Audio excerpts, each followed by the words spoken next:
El Silmarillion de J.R.R. Tolkien.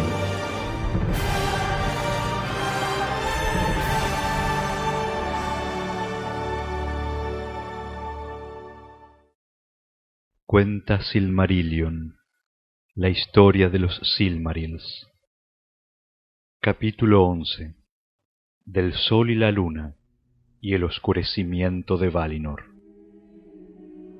Se cuenta que después de la huida de Melkor, los Valar se quedaron largo tiempo inmóviles, sentados en los tronos del Anillo del Juicio, pero no estuvieron ociosos, como declaró Fëanor en la locura de su corazón, porque los Valar pueden obrar muchas cosas con el pensamiento antes que con las manos, y hablar en silencio entre ellos. Así se mantuvieron en vela en la noche de Valinor, y fueron con el pensamiento más allá de Ea, y llegaron hasta el fin. No obstante, ni el poder ni la sabiduría amortiguaron el dolor y el conocimiento del mal que se manifestaría más tarde. Y no lamentaron más la muerte de los árboles que la enajenación de Fëanor. De las obras de Melkor, una de las peores. Porque Fëanor, entre todos los hijos de Ilúvatar, era el más poderoso en cuerpo y mente, en valor, resistencia, belleza, comprensión, habilidad, fuerza y sutileza, y una llama resplandeciente ardía en él. Sólo Manwë alcanzaba a concebir en alguna medida las obras maravillosas que para gloria de Arda podría haber llevado a cabo en otras circunstancias. Y dijeron los Vanyar, que vigilaron junto con los Valar, que cuando los mensajeros comunicaron las respuestas de Fëanor a los heraldos, Manwë lloró y agachó la cabeza. Pero ante las últimas palabras de Fëanor, que cuando menos las proezas de los Noldor vivirían por siempre en canciones, levantó la cabeza como quien escucha una voz lejana y dijo: «Así sea, caras se pagarán esas canciones, pero buena será su compra, pues no hay otro precio.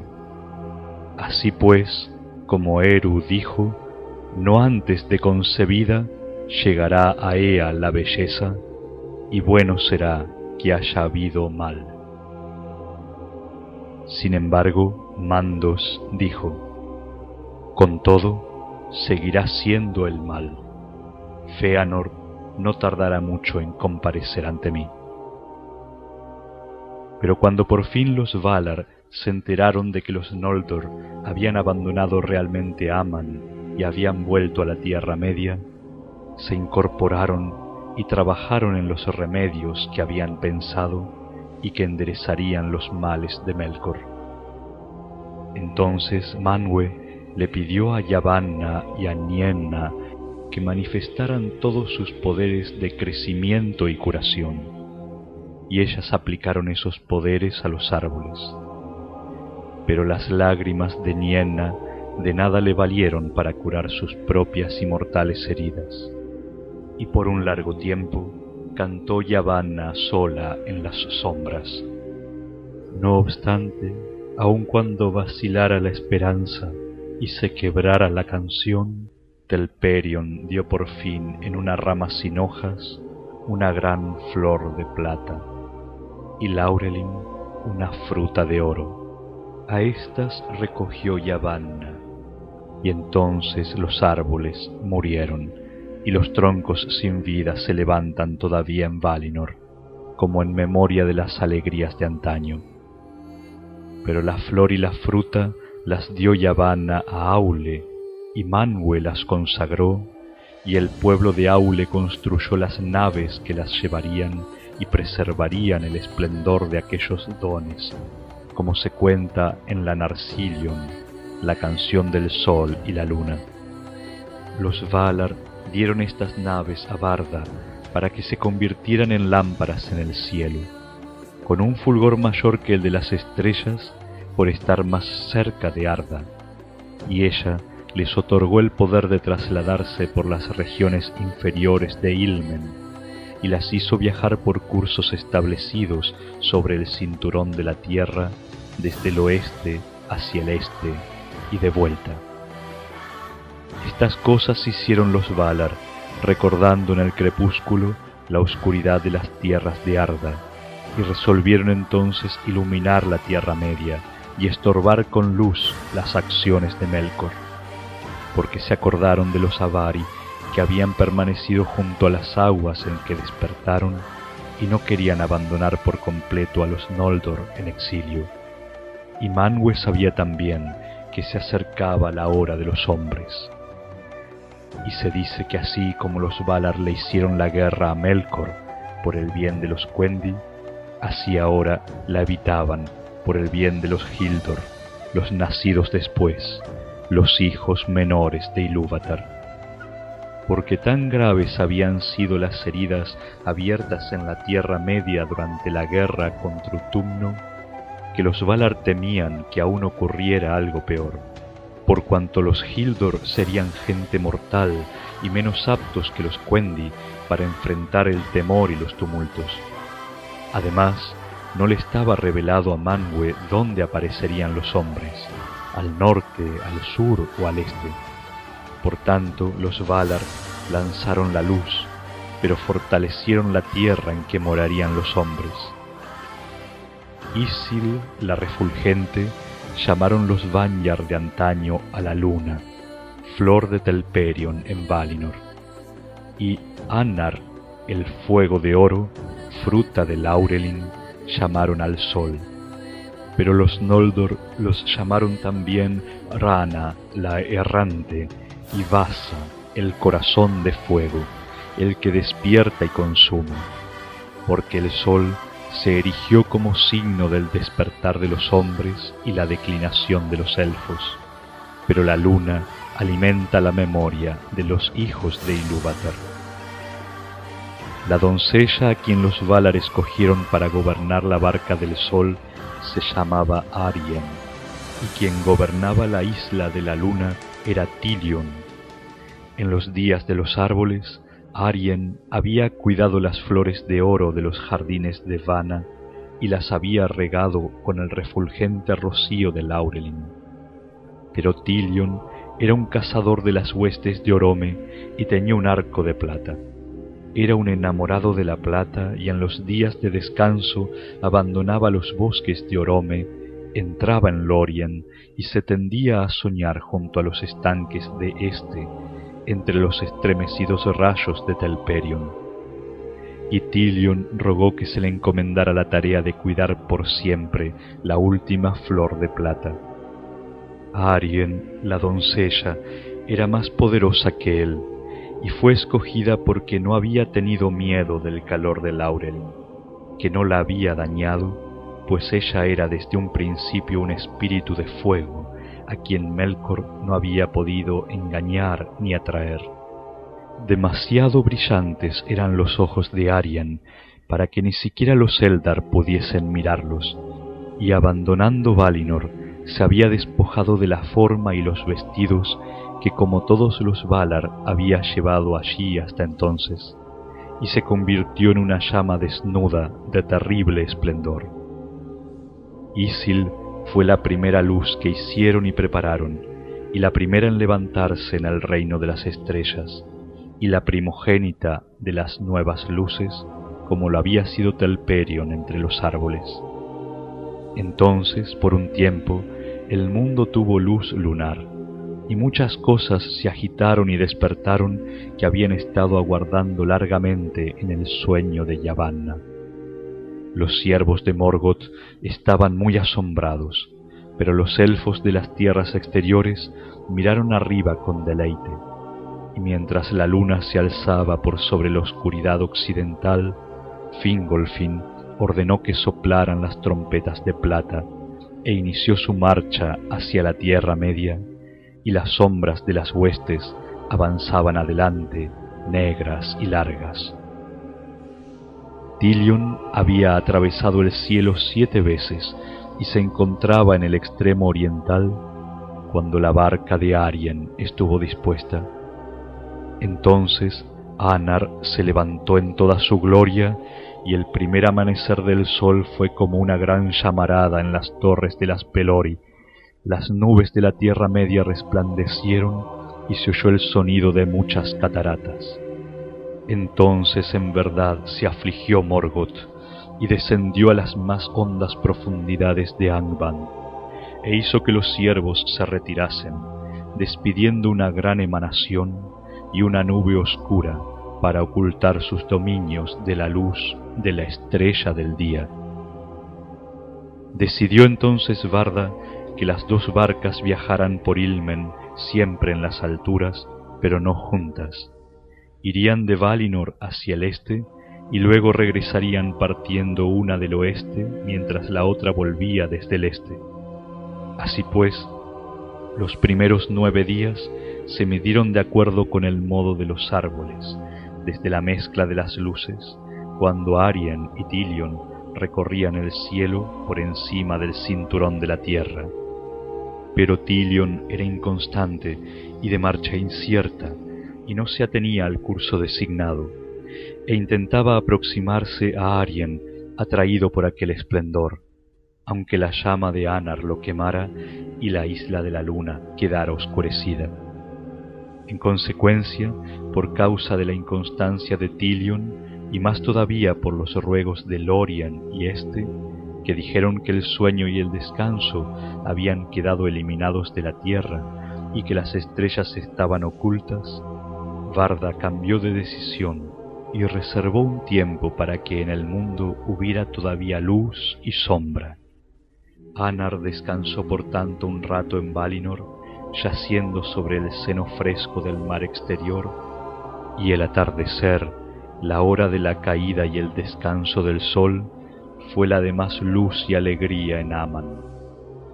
Pero el sol no tardó en ser arrastrado hacia abajo por los ciervos de Ulmo, y se precipitó entonces deprisa por debajo de la tierra, y se volvió de este modo invisible en el este, y allí se elevó otra vez, por temor de que la noche fuera larga en exceso, y el mal echara a andar bajo la luna. Pero por obra de Anar, las aguas del mar exterior se hicieron cálidas y resplandecieron como fuego, y Valinor tuvo luz por un rato después de que Arien partiese. Pero mientras viajaba bajo la tierra y hacia el este, el resplandor menguaba y Valinor oscurecía, y los Valar se lamentaban entonces como nunca por la muerte de Laurelin. Al amanecer, las sombras de las montañas de la defensa se extendían pesadas sobre el reino bendecido. Varda ordenó a la luna que viajara de igual manera, y luego de avanzar bajo la tierra, que se levantara en el este, aunque sólo después de que el sol hubiera descendido. Pero Tilion avanzaba con paso incierto como lo hace todavía, y aún se sentía atraído por Arien, como siempre le ocurrirá, de modo que con frecuencia puede vérselos juntos por sobre la tierra, y acaece a veces que él se le acerca tanto que su sombra rebana el brillo del sol y hay oscuridad en medio del día. Por lo tanto, y desde entonces, los Valar contaron los días por la llegada y la partida de Anar, hasta el cambio del mundo. Porque Tilion rara vez se demoraba en Valinor, y en cambio iba deprisa y a menudo por la tierra occidental, por Avatar o Araman o Valinor, y se sumergía en el abismo de más allá del mar exterior, marchando solo en medio de las grutas y cavernas que se abren en las raíces de Arda. Allí a menudo erraba largo tiempo y se demoraba en volver. Además, al cabo de la larga noche, la luz de Valinor era aún más abundante y hermosa que en la Tierra Media, ya que el sol descansaba allí y en esa región las luces del cielo se acercaban a la tierra. Pero ni el sol ni la luna son capaces de resucitar la luz de antaño que venía de los árboles antes que los tocara el veneno de Ungoliant.